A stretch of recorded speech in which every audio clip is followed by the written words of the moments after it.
Okay, so I decided we're going to start to use this intro music for any podcast involving cryptids, ghosts, UFOs are the most hard thing to believe. God help us, a politician telling the truth. This is about the origin of Bigfoot, the namesake of the podcast. I was planning on doing this later, but what the hell. First, do not forget there is an option to donate to the podcast at the bottom of the page. Even $1 would help. The equipment to record is somewhat decent in price, but it is becoming expensive. The web hosting service is not crazy expensive, but it does cost more than you would expect. Not as much as groceries, but it is a recurring monthly expense. Any help is appreciated. Now, please listen to this.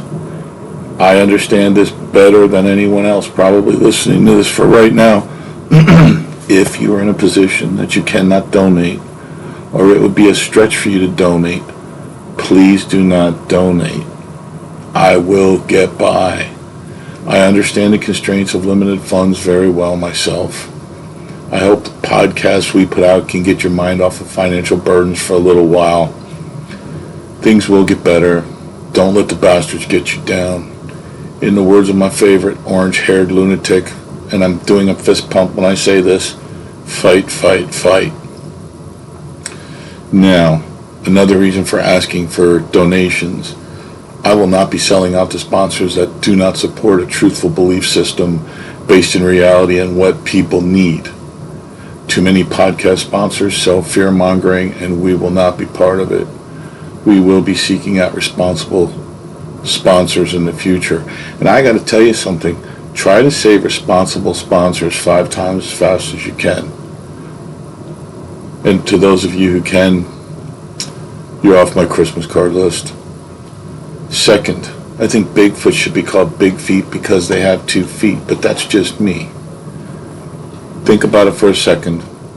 If you wanted to compliment someone on their eyes, you would not say, "You have a beautiful eye."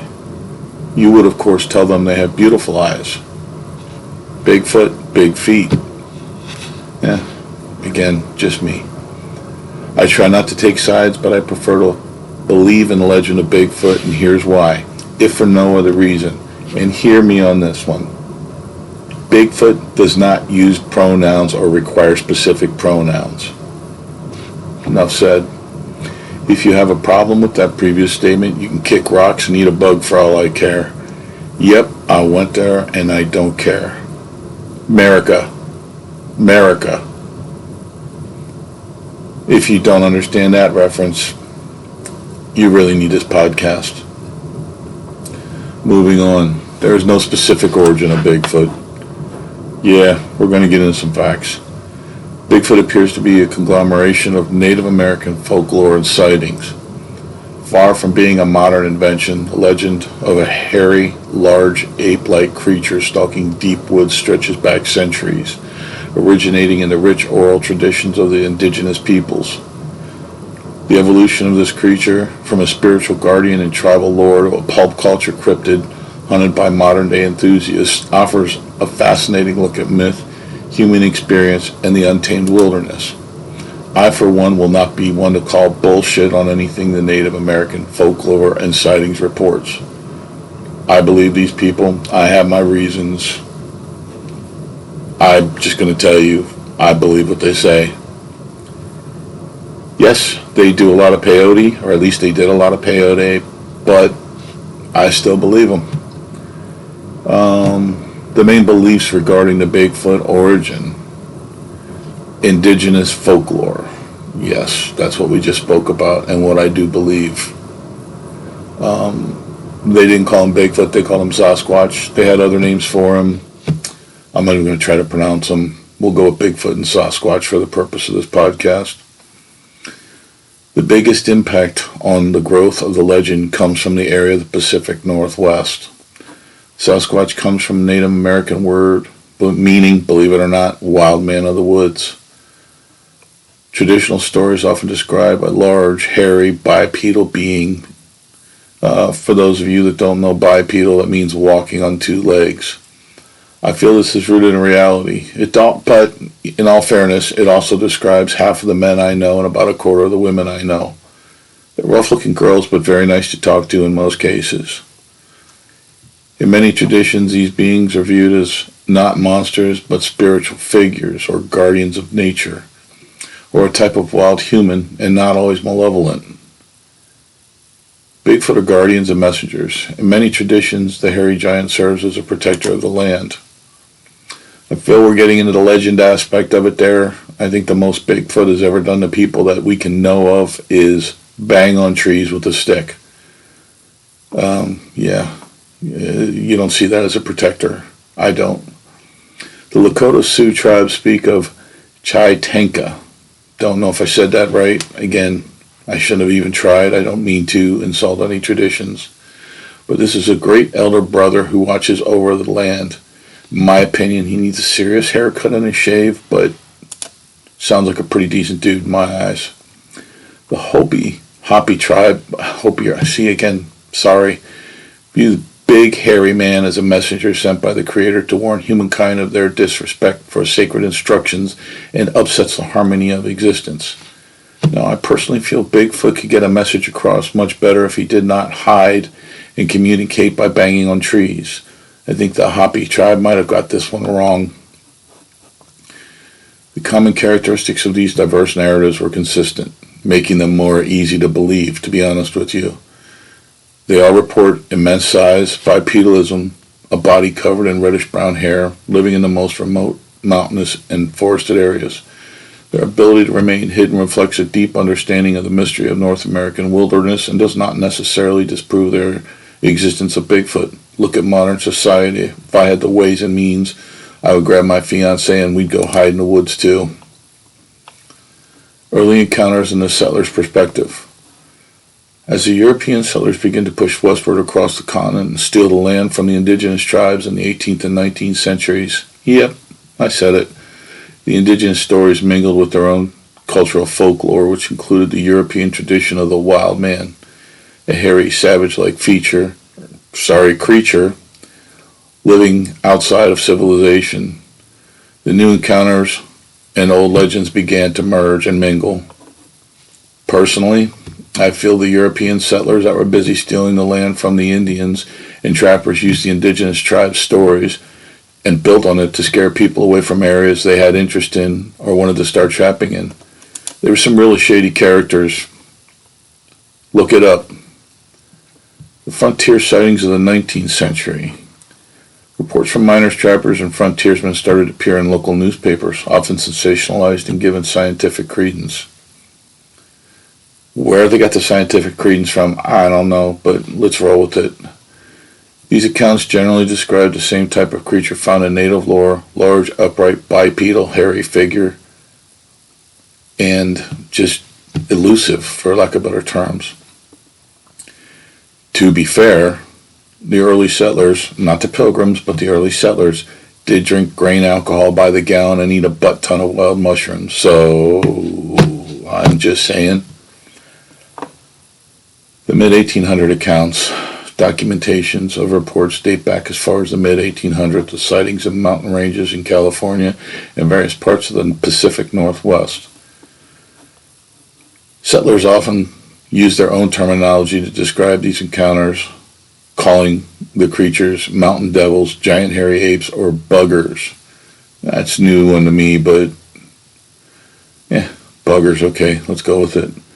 Do not lose fact that the core description remained remarkably consistent with the indigenous wild man natives and narratives. Elusive nature.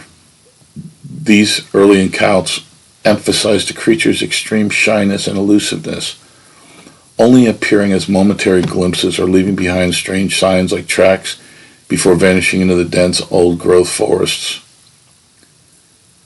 I got to get back to this buggers thing. Where the hell does somebody come up with a name like bugger? I mean, it sounds like something an old British man would say when he stubbed his toe. Oh, bugger, yeah. Yeah, I don't know where they came up with these names. But for every one of the mid-1800 accounts, thinking we should blame that on moonshine, making people see things that might not have been seen there for centuries. Um, I don't know how much credit to give trappers and settlers. Like I said, I really truly feel that they used the lore itself to scare people away from certain areas that they wanted to claim for themselves. I'm not saying they didn't see a creature. However, I think their motives were darker and not based on factual sightings. Now, the believed and widely accepted biological origin of Bigfoot or Sasquatch, and there's something here to sink your teeth into. I wouldn't say it's like, 100% positive, but think about it. A popular theory is that Bigfoot could be a surviving relic population of the extinct giant ape, and I'm going to try to say this, giant Topithecus. Yeah, let's just say ancient ape. I can buy this. It beats the hell out of the cross-dimensional portal theories or the idea that Bigfoot is an alien. The massive ape, let's say ancient ape again, lived in Southeast Asia until about 300,000 years ago, and believers suggest a population may have crossed the Bering Land Bridge and survived in North America. I can give this credence. I really can. If they were searching for food, if their food sources were gone, or if they were being hunted by something, or they just wanted to change the scenery, I believe they would have migrated south. I believe they would have definitely migrated into the North American, northwestern mountain ranges of the Pacific Northwest. This all ties together, and if you know anything about the Bering Land Bridge, it leads right into that area, or it led right into that area. To argue this point further, and just listen, coelacanth fish were believed to be extinct millions of years ago, and yet one was discovered as recently as 1939. Now think about it. There had to be more than one for it to exist. I seriously doubt the last two fish were able to find each other in an area 4 times the size of the United States and mate. What would those odds look like? I'm guessing about the same as the New York Giants making it to the Super Bowl this year. If it would not have been found physically, no one, including the greatest scientific minds of the time, would have believed it actually existed and swam in the water while they walked the earth. How is Bigfoot any different? We know the ancient ape existed because of fossils, the same way we knew and thought the coelacanth once existed, but we also thought them to be extinct at the time of its discovery. Connect the dots. You got this, it's possible. It really is a possibility. Now, there is the naysayer that will say we've never found Bigfoot fossils, but that's a crock, because we have found, I'm going to say it again, the ancient ape fossils and bones. If Bigfoot is one and the same, there's your Bigfoot fossil. Shut up, brush your teeth, and go to bed. I don't want to hear it's not possible anymore. Moving on, the defining piece of evidence, the Patterson-Gimlin film. The single most important and controversial piece of evidence to date in the history of Bigfoot legend is the short, grainy film shot in 1967. Personally, I do believe in Bigfoot, but I feel the film is a hoax. If you've ever seen this film, I feel like a couple high school kids could have put it together. Honestly, it's horrible. I think it looks like a man in a suit. I don't believe it. History on the film. Would have been, I think, October of 1967, like the 20th or the 21st. 2 men, Roger Patterson and Bob Gimlin, were riding horses in the Bluff Creek area, site of the 1950 tracks also, that were discovered when they encountered a large, dark, hairy, bipedal creature crossing a sandy creek bed. Of course, they just happened to have a motion picture camera. You know how big they were back then, on horseback. The footage that was found, here's, just listen. Patterson quickly dismounted and filmed the creature for just under 1 minute. The resulting 59-second film shows a heavily muscled upright creature dubbed Patty walking away from the cameraman, briefly turning its head towards the camera and then disappearing into the trees. Okay, Patty. We know they were Irish. The debate. This film became a gold standard for Bigfoot enthusiasts. The proponents argue the figure's natural gait, muscular structure, and alleged dermal ridges visible on the feet are too complex and accurate to be a hoax, especially for the time period. They point to opinions of some physical anthropologists who believe it depicts an unknown primate or possibly the ancient ape. Skeptics maintain it is simply a man in an ape suit. The quality of the film, the subject's distance, the lack of other evidence lead to mainstream scientists to dismiss it. Despite decades of scrutiny, the film remains intensely debated and unproven. I'm going to encourage you to watch this film and tell me it doesn't look like a man in a suit. I don't see the defined muscular structure, and I don't know how they got any detail on the feet of this thing. It also just happened to be moving across a perfectly flat surface, just happened to look directly at the camera, and then disappeared. I think my biggest problem with this whole thing is this guy dismounted the horse, got out a camera from that time period, and was able to film it. I have trouble putting it together. I do believe in Bigfoot, but I don't believe this film. In summary, the story of Bigfoot is rooted in long-standing Native American traditions that were fused with modern hoaxes, misidentification of wildlife, and the desire to believe in an undiscovered species in the vast North American wilderness. While I've never seen Bigfoot, I believe it exists. Again, I have never seen Bigfoot, but I do believe it exists. I have never seen air, for example, but I know it exists. Air is all around us. I have never seen a Gen Z 20-something worth listening to, but I believe both of them exist. More the air than the Gen Z 20-something, but you get what I'm saying. Seriously, how do they talk through lips with 10 piercings? Have you seen the videos on YouTube about them crying about not being able to get a job? I mean, seriously, like I want a blue-haired Mechagodzilla babysitting my kids or serving me coffee. Are you kidding me? They will spit on you for wearing a Trump hat, but you should accept their dumpster-themed jewelry. Screw them and screw all those who support them. Yep, I went there too. Back to the podcast. Modern-day Bigfoot, pop culture, and cryptozoology. Phenomenon does continue. People are still seeing him and reporting it. Reports of sightings continue across the United States and Canada, with the highest concentration again in the Pacific Northwest. In other heavily forested remote areas like the Appalachian Mountains, like Skinwalker Ranch, only full of hillbillies, enthusiasts cite 4 primary types of evidence. Anecdotal sightings. That would be the thousands of verbal accounts from hunters, hikers, and drivers.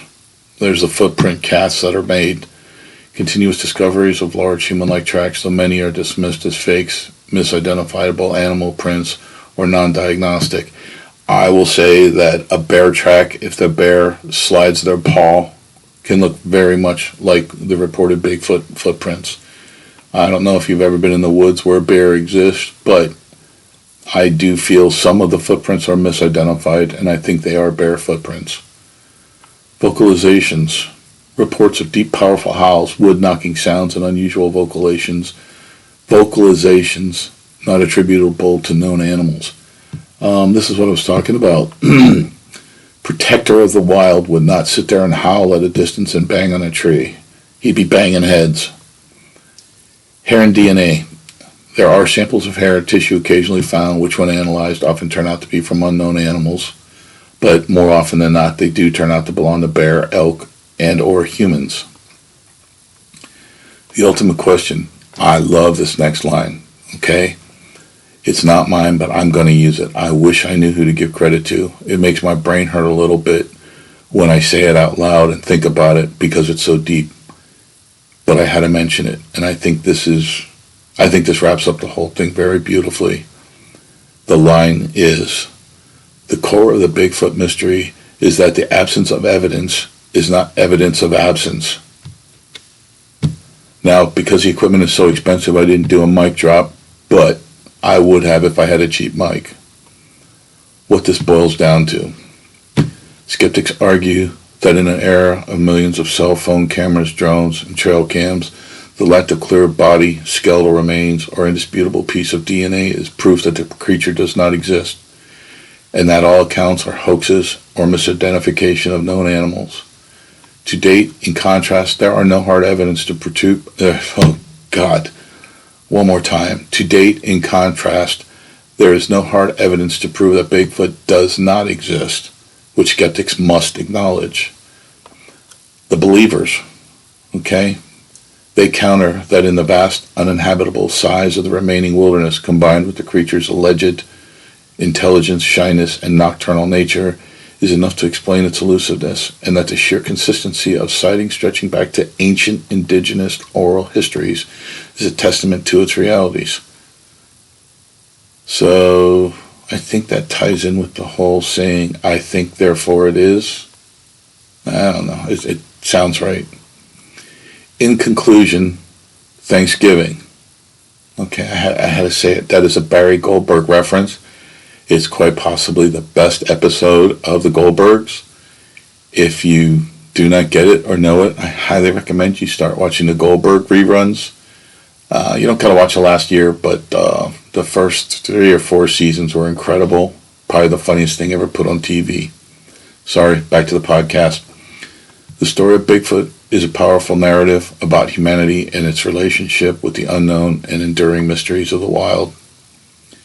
Do not dismiss what you do not understand. For example, I do not understand trigonometry, but I know it exists. To go further, in my mind, I cannot comprehend how to apply it or know how it works, but again, I do not doubt its existence just because I do not understand it.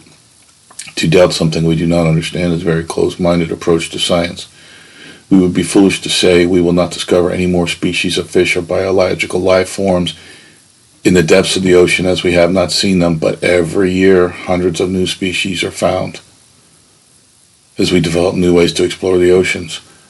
We cannot yet apply the scientific approach to Bigfoot's existence, but we can factually say that every scientific discovery did not exist theoretically until we could prove them scientifically.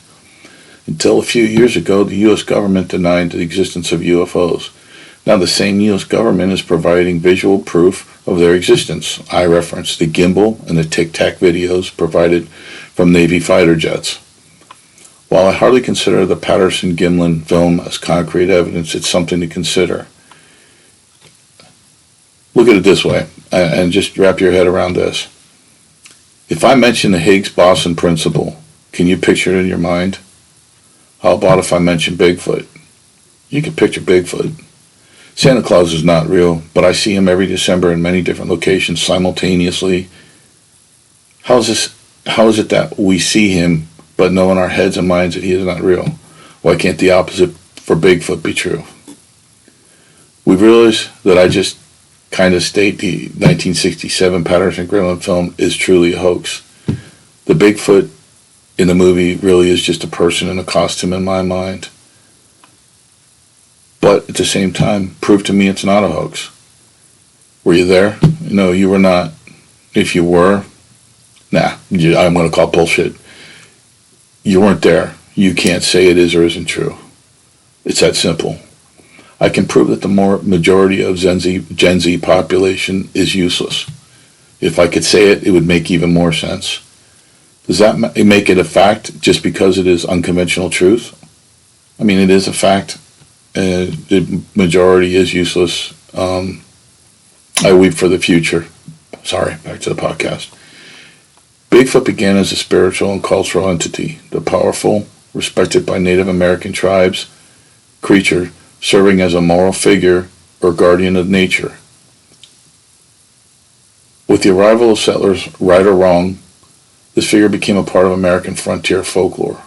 Finally, in the 20th century, propelled by sensational media reports and the infamous Patterson-Gimlin film, Bigfoot transformed into the iconic and elusive cryptid that captures the imagination of millions today. Whether a spiritual elder, prankster's hoax, or genuine undocumented primate, the figure of Bigfoot remains a permanent, powerful fixture in the culture and landscape of North America.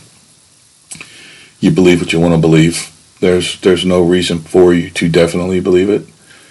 I don't think he's going to come knocking on your door delivering DoorDash tonight, so don't worry, you'll get your DoorDash. Just because Bigfoot doesn't exist doesn't mean you're going to miss out on anything, if that's what you truly believe. However, why wouldn't you believe what has happened that's proven it not to exist? Just think about it. After all, the podcast is named after him. The podcast exists. Therefore, he is. Sounded good in my mind.